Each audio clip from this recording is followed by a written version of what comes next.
You're listening to Big World Network.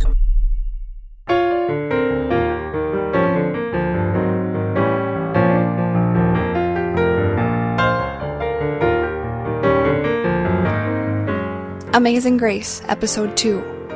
Written by James Hellvig, read by Meagan Hedin.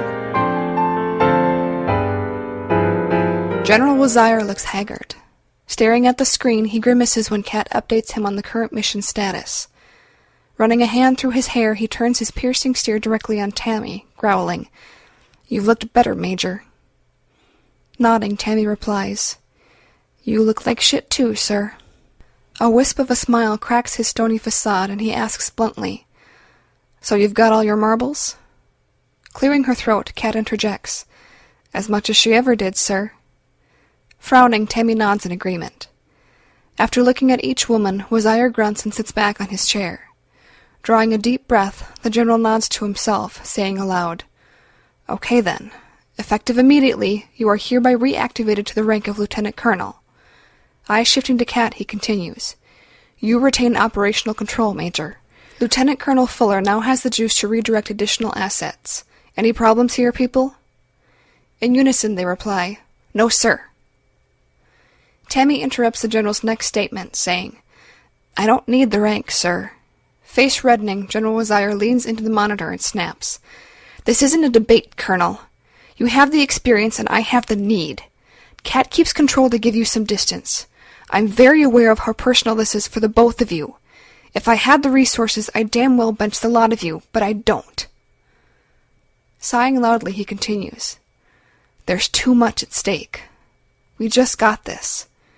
As he punches a button, the monitor reveals a grinning demon's mask, a duplicate of the one left for Tammy months ago. The icy voice of Demonis Alumno rumbles through the still frame. "I now have 2 nuclear devices staged in New York City. If any attempt is made to evacuate, I will detonate them.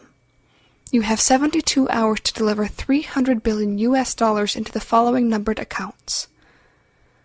A long pause ensues while the numbers scroll across the screen. She continues, "You will also find and deliver Ms. Tammy Fuller to me. I will supply the details soon." General Wazire says vehemently, "We've got every resource we have scouring the city, and we're not getting squat. It's too damn easy to shield this shit. For all we know, they're not even here. Tammy, I can't order you to deliver yourself to this nutcase." Tammy interjects in a dead tone, "No need, General. Meeting this bitch is number 1 on my to-do list." The general nods. His voice gruff, he replies, "Let's get it done." Jorge pulls his head out from under the bathtub faucet, the cold water temporarily dulling the ache coming from his bruised and battered head. Stitches line his torn nostril and punctured lip. Why didn't she just kill me? Hate fuels the rage that is threatening to consume him. His accelerating heart rate brings a dull ache back to a pounding roar. A simple note is taped to the mirror. "Go make some new friends. Feed our guests." Crumpling the note in his fist, Jorge struggles to get his emotions under control. Gulping Advil, he leaves the tiny apartment that's located inside Demonis' building. Jorge takes the elevator to the basement. Stepping out into the gloom, he waits as the automatic lights click on, sensing his arrival. Jogging across the open space to another lift that will deposit him in a parking garage nearly half a block away, Jorge grunts in appreciation. Crazy ain't stupid. Who'd suspect anyone could afford their own damn building on Park Avenue? Yeah, slick, but you screwed the wrong wetback. A kernel of an idea begins to form. Vengeance is a strong motivator.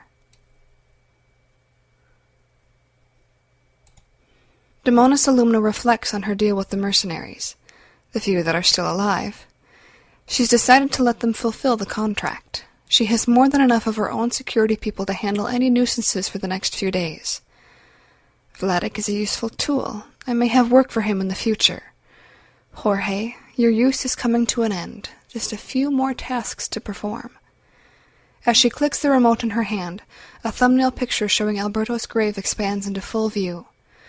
The woman once called Regis sags slightly, staring with manic intensity at the multiple plants and flowers arranged there. Soon, lover, soon. It's her fault. She should have kept you away. I will wipe the slate clean, I promise. Soon. No tears fall, but the remote in her hand is squeezed until it breaks.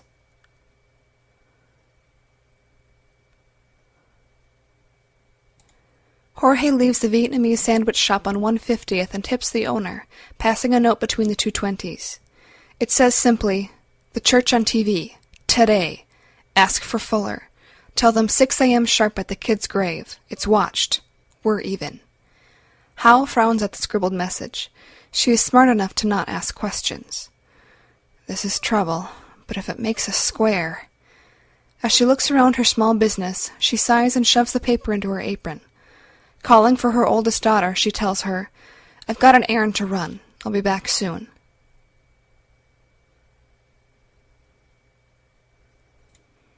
Vladek clears the security gate at JFK, his mood still soured over the loss of so many of his men. His remaining team members have already departed on other flights. He watches the milling travelers and finds a seat near his own departure gate. Seeing the shops across the aisle filled with NYC postcards and multiple colored shirts proclaiming, "I love New York," he smirks. I have a feeling there will be much less to love very soon.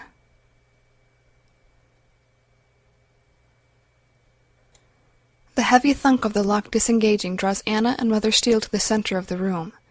The Hispanic man who enters watches them warily, setting a sack on the small table. His face is bruised and swollen. Speaking slowly, wincing at each word, he says, "Forget about the door. Too many guards. I'm Jorge." Motioning towards a paper bag, he continues, "It's still warm." Stepping forward with Anna flanking her as they'd been taught, Mother Steele replies, "Thank you. Are you the jailer or a messenger?"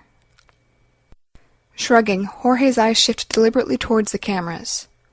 "Both. Neither. I really don't know anymore." Taking the food and handing it to Anna, Mother Steele nods. Anna holds her position until the nun sighs loudly, turning her back on Jorge and angling towards one of the narrow beds.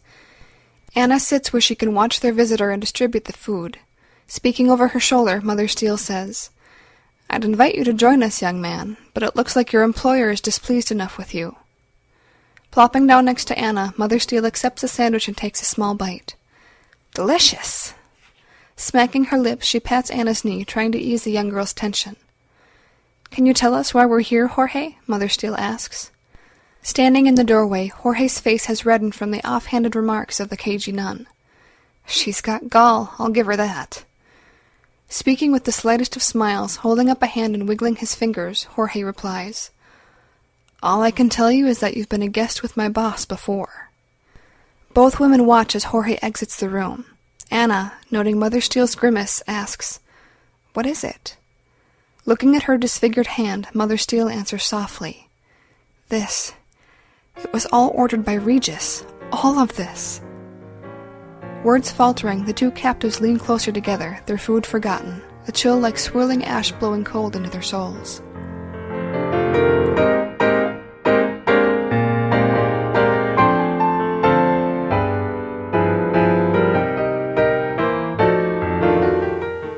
This has been a presentation of Big World Network. Visit us on BigWorldNetwork.com for more free weekly series, or follow us on Facebook and Twitter. Thanks for listening.